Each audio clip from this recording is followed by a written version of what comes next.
This is war.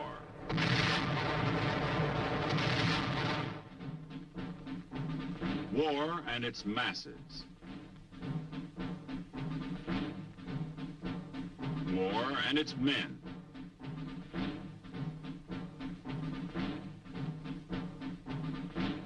War and its machines.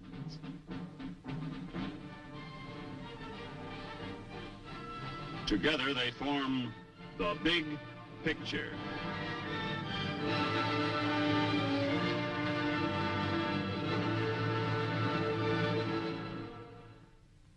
Welcome to the Big Picture. I'm Captain Carl Zimmerman. The Big Picture is a report to you from your Army, an Army committed by you, the people of the United States, to stop communist aggression wherever it may strike. The Big Picture traces the course of events in the Korean campaign through first-hand reports of our combat veterans and through film produced by the Army Signal Corps, photographed by combat cameramen.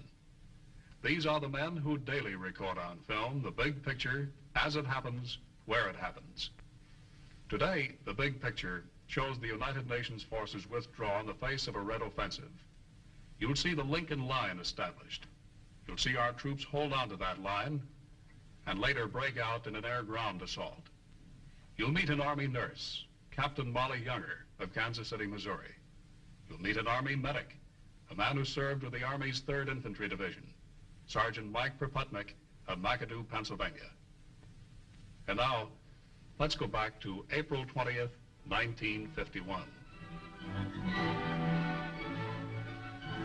During the period 20 April to 20 May, the Communists launched 2 phases of their expected spring offensive. On 23 April, the Reds jump off on their first phase, hitting strongest above Seoul. UN troops are forced to withdraw south as British and Belgian contingents hold off the Communists in a spectacular rearguard engagement. A secondary action of this phase hits in the Hwachon Reservoir area.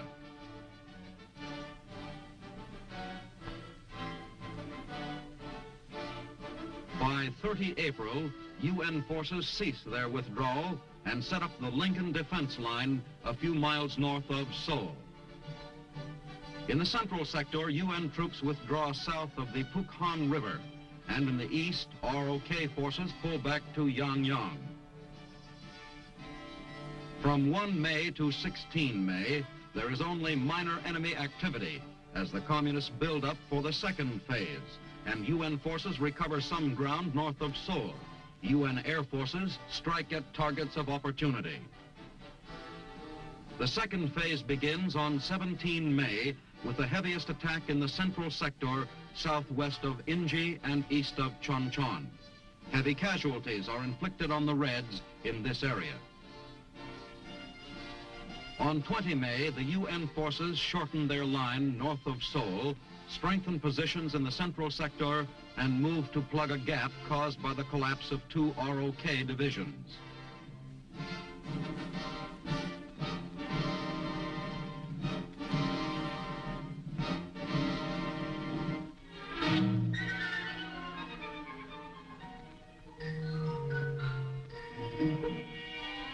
In the Imjin River area, soldiers of 2 combat teams quickly break camp. These combat teams are composed of British, Belgian, Filipino, and American troops. What may be the last meal for a long time is grabbed as a report is received of a large enemy force which has crossed the nearby Imjin. These UN troops start their withdrawal according to plan. Mortars blast at the approaching Reds who threaten to cut off the combat teams.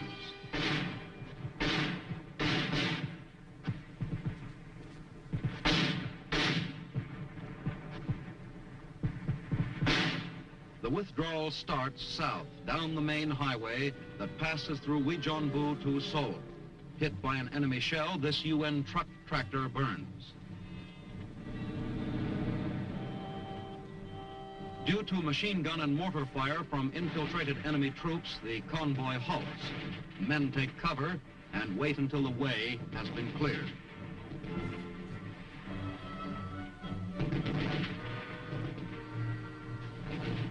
The long convoy moves southward again with its cargo of men and equipment. The communist offensive was expected, and nothing of use is left behind.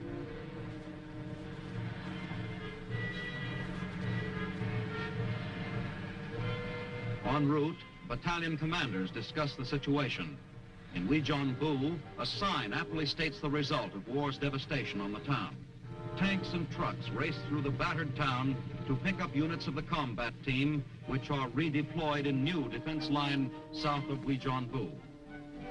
Later, a battalion of infantry plods wearily through the rice paddies. After fighting off the Chinese all through the night, they slog through the pelting rain to new defensive positions.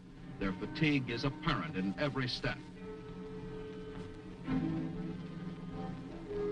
A little more water doesn't seem to matter much as they wade a swollen stream.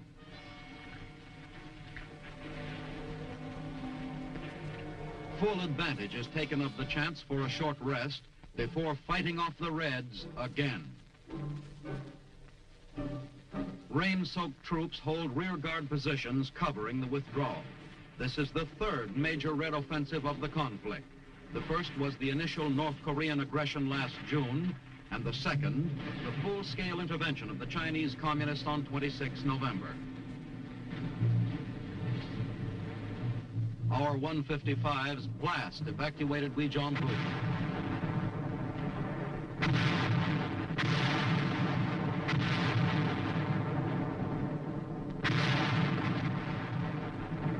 Withdrawal continues as UN firepower takes a terrible toll of Chinese. Further south, nearing Seoul, the last UN vehicles cross a bridge south of Yapyong. Men of an engineer battalion pour gasoline on the bridge, which has also been mined with TNT.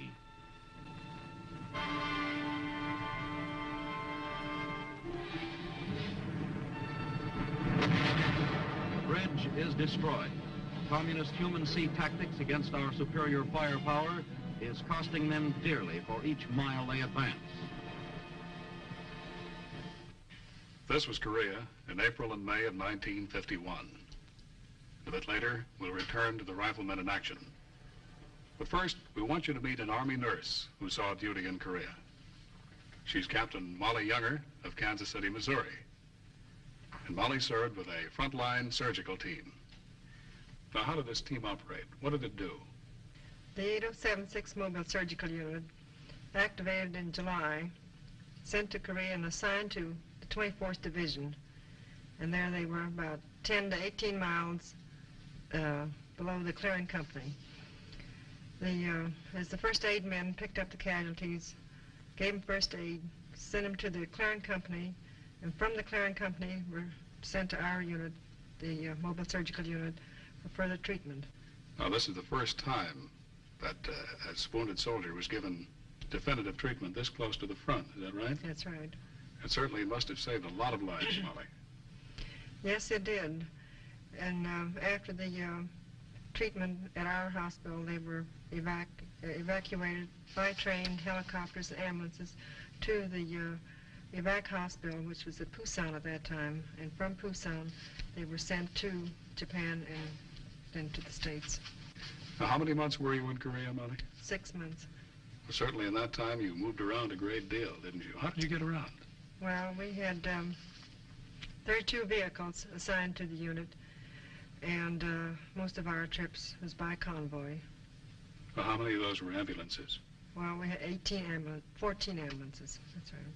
Well, how about the weather in Korea? You saw a lot of different temperatures. Yes, in the beginning it was a little hot. Of course, we didn't have time to think about the heat at that time. And later on, though, it was getting a little bit cold. A little bit too cold for some of us, but we remedied that situation, too. Mm-hmm. Well, Molly, did these extreme temperatures hurt your operations any? Well, the heat didn't hinder anything, but the cold, due to the fact that we're set up in tents in these buildings that were not heated. We did have some oil stoves that we tried to set up and work under those conditions. Mm-hmm. Well, Molly, when did the surgical team see its roughest action in Korea? Well, I'd say right in the beginning. In July, August, and September. When we sustained a lot of losses, didn't we? Yes, and there were long hours of duty for all of us. We worked from 18 to 24 hours, 36 hours, round the clock. This was the whole crew? The entire crew stayed on. And well, how many operations could you do at one time, Molly? well, our first setup there, we could make good use of our 6 tables. We had 6 operating room tables, and they were in full swing at all times. And patients were taken care of as soon as they came in. And we had 3 anesthetists, and some of us could hold down 2 or 3 tables at a time. That was your job. You handled the anesthesia, right? That's right. Well, Molly, certainly there are a lot out there, a lot of girls watching this program who we would like to see become Army nurses. Now, this is your opportunity to talk to them, Molly. There they are. Yes, we need nurses, and very badly, especially nurses with critical MOSs, specialties. There's the NP, MOS, the surgical, and most of all, anesthetists. Well, Molly, we're asking for nurses, asking these girls to join you in being an Army nurse. We're not doing what the Army used to do and say, join and see the world. In fact, we've given them a pretty rough picture right here. But I think more important than anything else is the fact that you get a great deal of satisfaction out of your job, don't you? Yes, we do. We save lives, and can't think of anything more important than to save lives. Right, Molly. We certainly can't either. Well, now, you told us a few moments ago that when you received these wounded men, the only treatment they had received was from the Frontline aid man, right? That's right. Well, how was that treatment? Well, it was really remarkable, considering the circumstance. They had applied the treatment, administered the treatment. They used the improvised a lot of times, the tourniquets and splints, and used string and rope and everything else for tourniquets, in fact. But they all carried their sulfa-packs, and that was the first initial treatment. Well, Molly, a little later in our program, we're going to meet one of these medical aid men. But now, let's go back to the action in Korea, April and May of 1951. At the end of the first week of the Communist Spring Offensive, Allied units withdraw to defensive positions north of Seoul. In the western sector, where red pressure is heaviest, trucks loaded with troops move rapidly south. UN forces have broken contact with the enemy all along most of the front. As soon as defending forces have taken positions behind the Lincoln Line, final line of defense between Withdrawal and Seoul, engineers plant an extensive minefield. The anti-tank mines are armed as the field is completed. Anti-personnel mines will also be laid. To augment the minefields, barbed wire entanglements are constructed by the engineers. Working quickly, the wire is strung and stretched taut. A 75mm recoilless rifle covers the valley which the Reds must cross to reach the Lincoln Line. Observers of an ROK division use this high point to advantage and keep close watch on the opposing hills.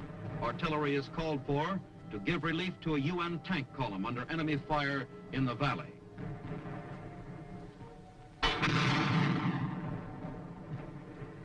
HE shells blast the distant hills, giving support and cover to the withdrawing tanks. The armored patrol is returning to the Lincoln Line after contacting 2 Chinese battalions.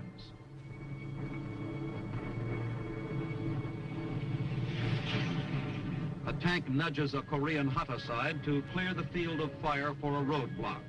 As Allied forces retire behind the Lincoln Line, tanks are put into use as defensive weapons.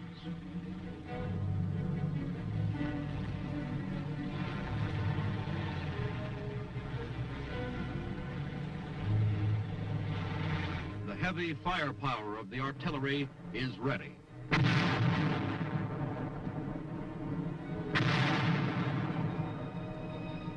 Tanks wait in emplaced positions to add their forceful punch.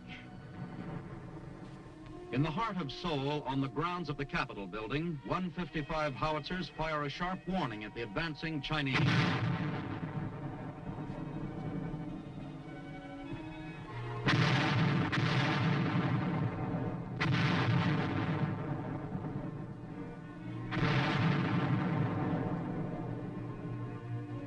The artillerymen improved their emplacements within view of the capital. Although earlier the South Korean government warned the populace to leave, almost 500,000 remained in the city, showing confidence in our ability to hold despite the growing menace of the Red advance. The government was finally forced to order the evacuation. Only then did the people leave. The UN troops remained on the Lincoln Line to write the next chapter in the defense of Seoul.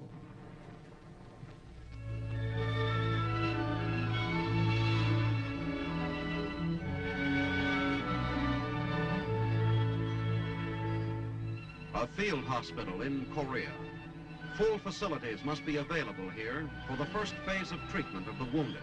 It's the critical phase.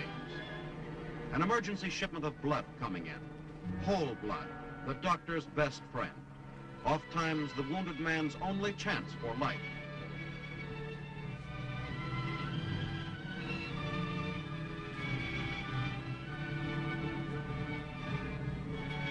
Donated in New York or San Francisco or St. Louis, typed, stored, and shipped with the strictest scientific care, it's here where it's needed. After first aid treatment and an aid station, wounded men are brought to the field hospital. Here they are given only the necessary treatment to put them in shape for speedy evacuation to a base hospital where every benefit of modern medicine and surgery is available.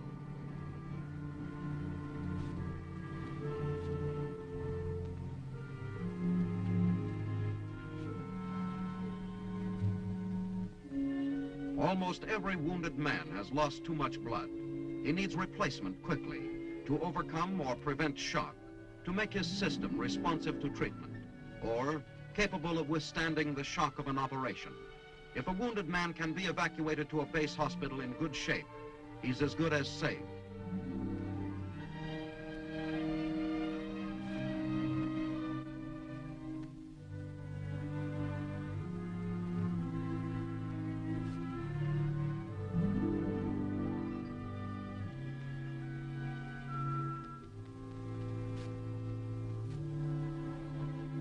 Drop by drop, a young man's precious life is saved for his loved ones, for his country.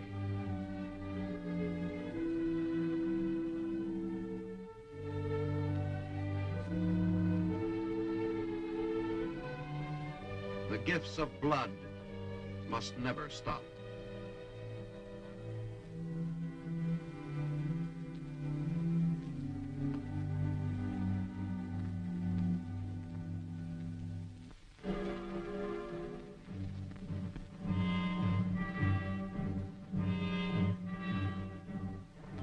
Troops of the UN forces move along a barbed wire barricade on a ridge near the town of Tokso, part of the line of defense against the communists in this sector. As further determined to the mass assaults of the Chinese, an anti-personnel minefield is planted just beyond the UN-held line.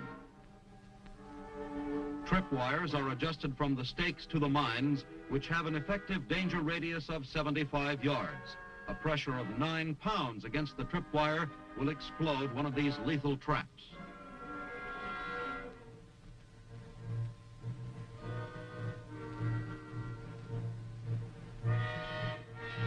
Until the field is completely sown, each wire is marked by a lightweight plate.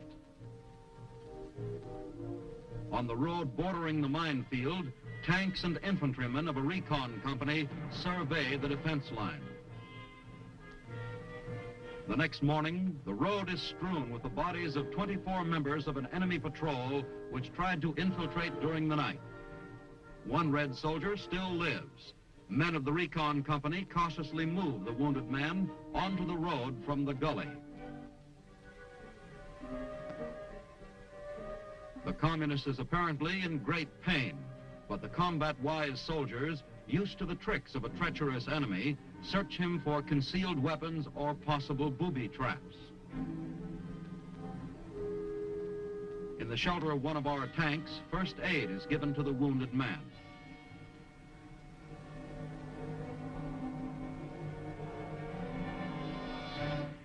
From a vantage point atop a hill, a machine gunner watches the valley below as his assistant adjusts his fire through a BC scope. An observer observer checks the terrain as a gunner fires at an enemy position in a village ahead. Smoke rises from the battered town. Troops of the United Nations maintain their vigilance and refuse to give up ground to the communist hordes without exacting a heavy toll for every foot of ground.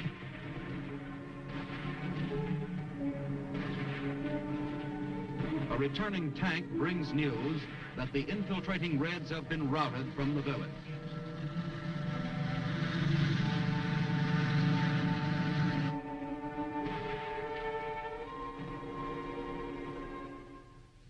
We'd like to tell you about a very important part of our big picture, the Frontline aid men.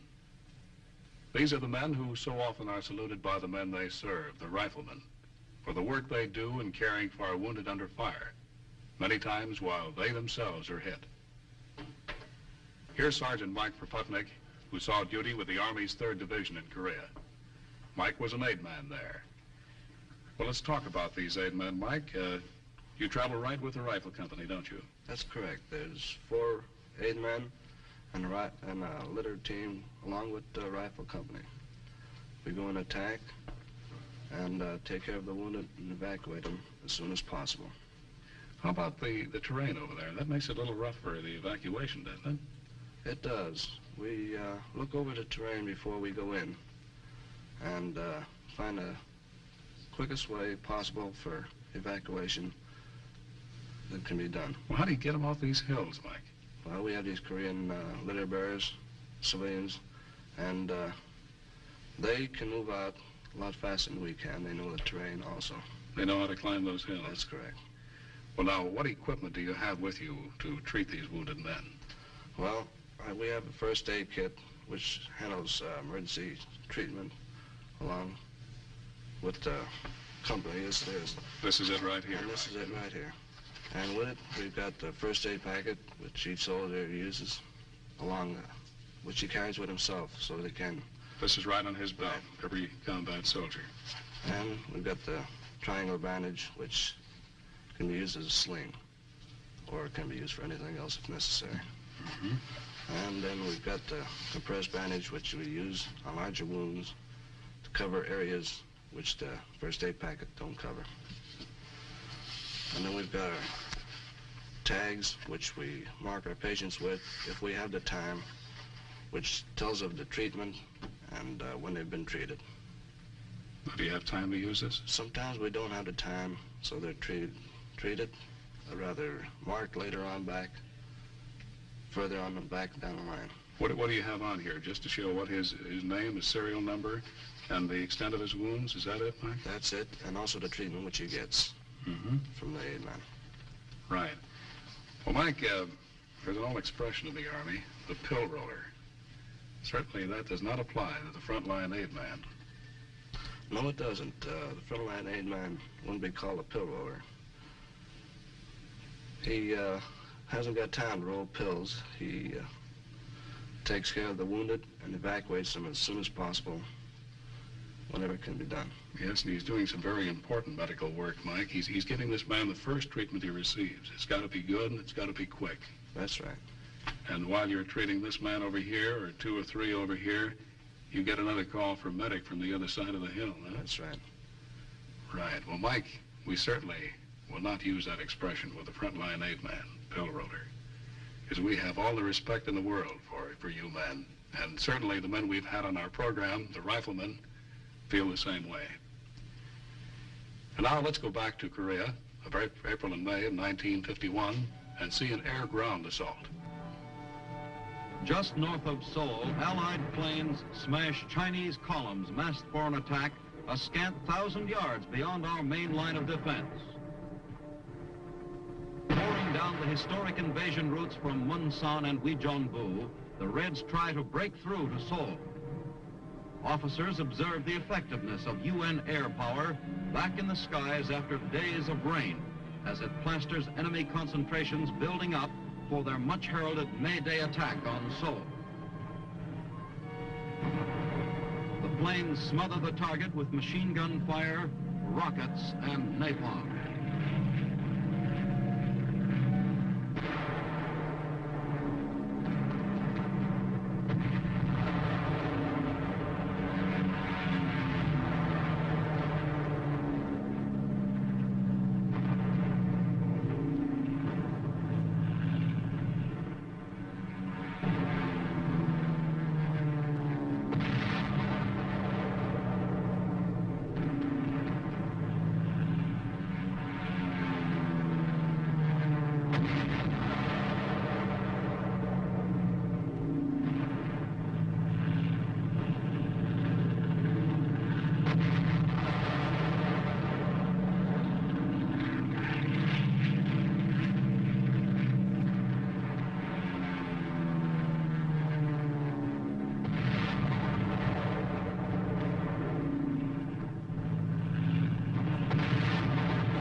infantry adds its voice.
Not even the fanatical communists can stand against this sort of coordinated defense.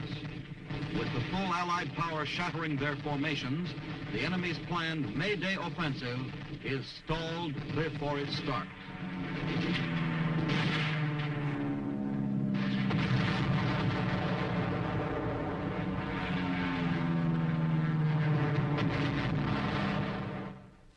Those are the events that comprise the big picture from April 20th to May 20th, 1951.